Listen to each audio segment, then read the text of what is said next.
Hi everyone, welcome to Excel Dose. In today's video, I will show you how to use a take function in Excel. So let's get started with the video. So as you can see, I have some raw data here.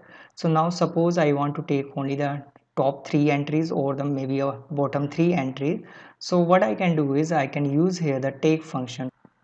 To use a take function, what we have to do is we have to type here equal to and then type take and then press tab button, and here you can see first argument is array. For the array we have to select this complete range and then press comma, and the next argument is rows, the number of rows you want to take. A negative value takes from the end of the array.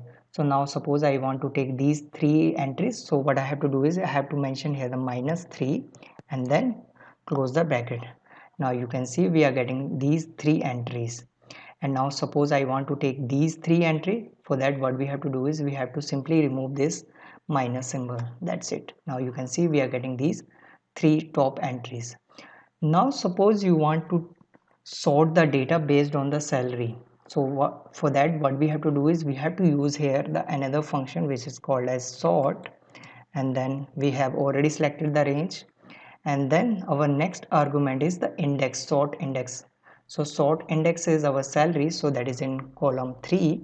So I will type 3, and we want in the descending order or the ascending order. For that we have to use 1 or -1. So I want in the descending order, so I will use here the -1 and then close the bracket and then simply press the enter button.